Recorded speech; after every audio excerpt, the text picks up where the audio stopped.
गांव के द्वार। मुख्यमंत्री ऐसे दुर्गम क्षेत्र में पहुंचे हैं जहां पर आज भी ना बिजली है, ना पानी है, ना सड़क की सुविधा है, ना तमाम सारी मूलभूत सुविधाओं से ये क्षेत्र असंपन्न हो पाया है। हालांकि प्रयास जरूर हुए लेकिन पूरी तरह से फलीभूत नहीं हो पाए। मुख्यमंत्री यहाँ पर पहुंचे हैं बड़ा बंगाल, जो कि करीब 9000 फीट की समुद्र तल की ऊंचाई पर ये गांव स्थित है। सबसे पहले इनसे जानेंगे कि आखिर क्यों इनके मन में आया कि मुझे बड़ा बंगाल में आना है। यहाँ पर लोग पलायन कर रहे हैं, लोग यहाँ पर हैं नहीं, कम लोग रहते हैं, फिर आपने क्यों इस क्षेत्र को चुना? हमारी सरकार का ये प्रयास है कि जिन क्षेत्रों को कभी देखा नहीं गया हो, कभी उनकी समस्याओं का समाधान नहीं किया गया हो, और आपने देखा होगा जब पहला 15 अप्रैल मनाया था तो वो भी स्पीति में मनाया था।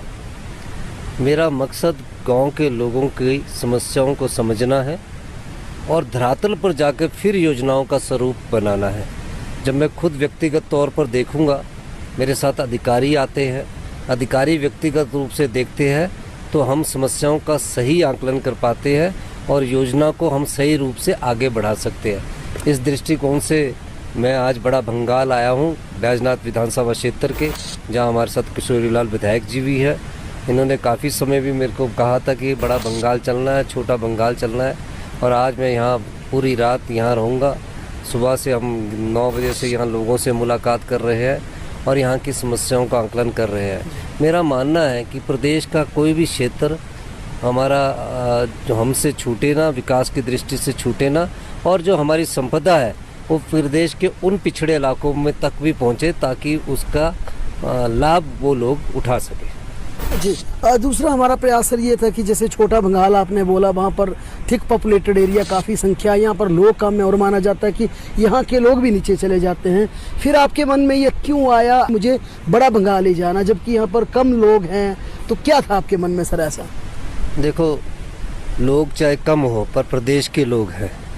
मुख्यमंत्री के तौर पर आना इनके लिए भी एक अच्छी बात होती है। इनके सोच और इनके जो मन में पीड़ा होती है उसको वो उजागर कर सकते हैं, और आज लोगों ने उसको उजागर भी किया है। यहाँ के लोग पलायन कर रहे हैं सर, नीचे जा रहे हैं क्योंकि सुविधाएं हैं नहीं, इसको कैसे रोकेंगे सर आप? देखिए, पलायन क्यों होता है जब सुविधाएं नहीं होती? जब हमें उनके घर दरवाजे पर सुविधाएं देंगे और निश्चित तौर पर अच्छा वातावरण देंगे, शिक्षा का वातावरण देंगे, तो निश्चित तौर पर वो नहीं होंगे।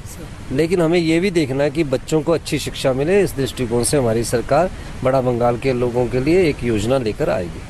में सड़क नहीं है, लोगों को आज भी सर पैदल जाना पड़ता है, 10-11 घंटे पैदल यहाँ से ग्रोंडा गांव तक जाना पड़ता है, जो कि भरमौर क्षेत्र में आता है। उसके बाद फिर उन्हें सड़क मार्ग चंबा होते हुए, मतलब एक लंबा सफर करके ये दूसरे या तीसरे दिन बैजनाथ पहुँचते हैं।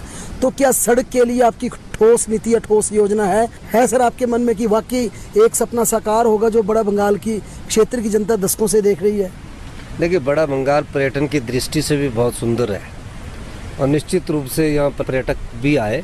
उसको कैसे बढ़ावा दिया जाए, पर्यटन को कैसे बढ़ावा दिया जाए, उसके लिए सड़क मार्ग का होना बहुत आवश्यक है। और मेरा ये मानना है कि अभी इसकी सड़क 16 किलोमीटर अभी ये सड़क क्षेत्र से दूर है, तो अब हम इसके लिए मैं अभी 10 करोड़ रुपए का प्रावधान कर रहा हूँ। और दोनों तरफ से सड़क का निर्माण नहीं हो सकता क्योंकि काफ़ी कठोर चट्टानें हैं और वाइल्ड लाइफ एरिया है। लेकिन हम कोशिश कर रहे हैं कि किसी ना किसी तरह यहाँ सड़क पहुँच सके। लेकिन सड़क पहुँचने में अभी भी मुझे लगता है कि 4 से 5 साल यहाँ लगेंगे। FCA है, FRA है, हम सब चीज़ों का प्रयास करेंगे और मेरा मानना है कि हम इसमें सफलता प्राप्त करेंगे और फिर ये टूरिज़्म की दृष्टि से एक महत्वपूर्ण गंतव्य स्थान बन जाएगा।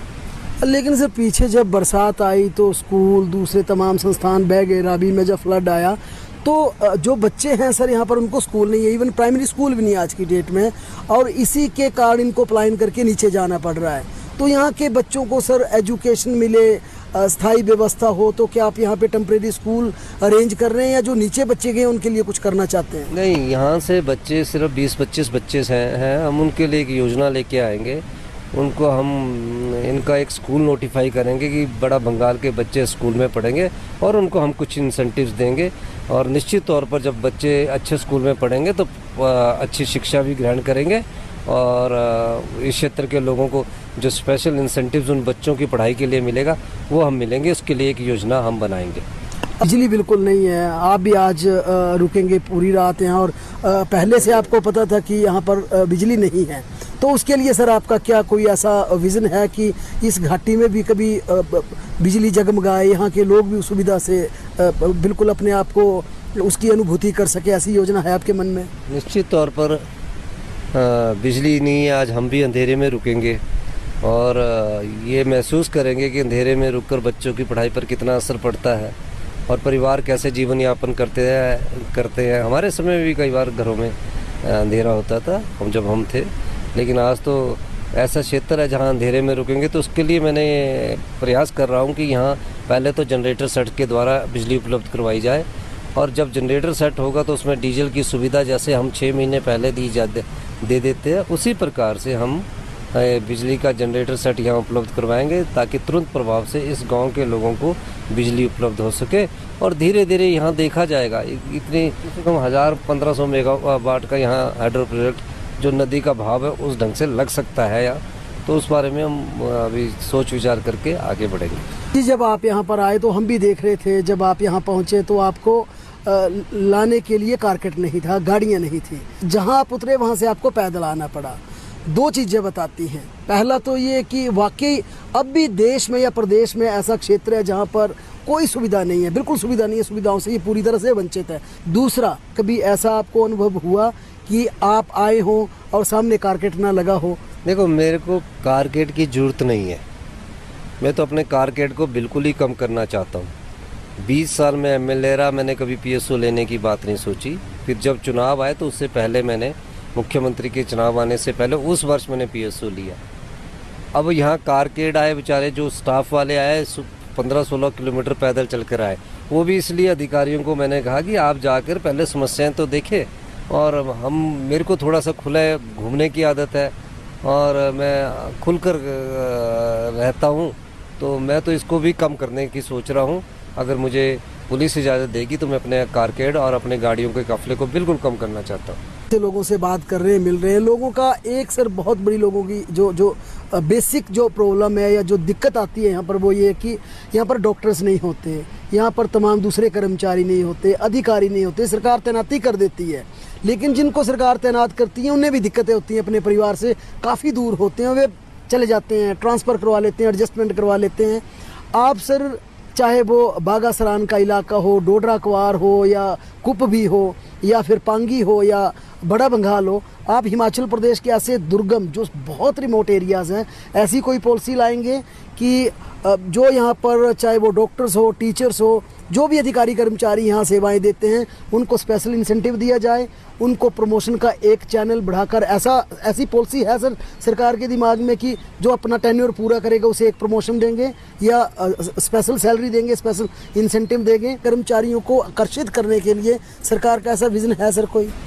नहीं, नेचुरली सरकार ने तो वैसे भी इंसेंटिव्स दे रखे हैं, जो ट्राइबल एरिया है, बैकवर्ड एरिया है, काफ़ी कम है सर। लेकिन अभी देखेंगे इस भी मामले में सब प्रकार की परिस्थितियों को समझना पड़ता है। हर सरकार को ये देखना पड़ता है कि हमें किस प्रकार सब लोगों तक ये सुविधा पहुँचे और किस योजना के तहत पहुँचे, हम उस पर स्टडी कर रहे हैं। आप कह रहे हैं कि मुझे यहाँ पर सुविधाएं देनी है ताकि ये लोग यहाँ की प्राकृतिक टूरिज्म की आपने बात की, हाइड्रो की बात आपने की, लेकिन वो क्षणिक नहीं हो पाएगा, तुरंत नहीं हो पाएगा। आप सर युवाओं के लिए जो यहाँ पर बेरोजगार है, उनके लिए रोजगार के साधन किस प्रकार से सर यहाँ पर खोजना चाहते हैं कि कम से कम इस जो ये पूरी तरह से फार्मिंग के लिए, जो नेचुरल फार्मिंग के लिए वैली जानी जाती हैं, कैसे यूथ यहाँ पर अपने आप को आत्मनिर्भर बनाए? क्या प्रयास करने चाहिए सरकार को इस तरफ सर? देखो, मैं कह सकता हूँ कि अभी मेरे को 2 वन मित्र मिले जो इसी गांव से थे, तो एक तो जंगल प्रोटेक्ट रहेंगे, वो पढ़े लिखे बच्चे भी हैं, और कैसे इनको रोज़गार मिले और किस तरह, तो यहाँ टूरिज़्म ही एकमात्र रोज़गार का साधन हो सकता है, लेकिन उसके लिए सड़क चाहिए। लेकिन मेरे विचार में एक योजना यहाँ इस क्षेत्र को देखकर काम कर रही है, पर उस पर अधिकारियों से चर्चा करने के बाद ही उस योजना का मैं विस्तृत स्वरूप आपको बता सकता हूँ। लेकिन मेरा ये मानना कि इतनी सुंदर जगह है जहाँ मोबाइल नेटवर्क भी नहीं चल रहा है, जहाँ बिजली भी नहीं है, लेकिन सुंदरता के हिसाब से और उसके हिसाब से देखा जाए तो ये भी कम सुंदर इलाका नहीं है। और लेकिन यहाँ अभी मैं तुरंत प्रभाव से बिजली का प्रबंध कर दूंगा। और बिजली के प्रबंध के अलावा बच्चों के स्कूल की शिक्षा के लिए हमें कहाँ करना है वो प्रबंध किया जाएगा। और इको टूरिज़्म की साइट को यहाँ नोटिफाई किया जाएगा, और ताकि यहाँ के लोकल लोगों को रोज़गार मिले और यहाँ इको टूरिज़्म के नाते भी लोग आए।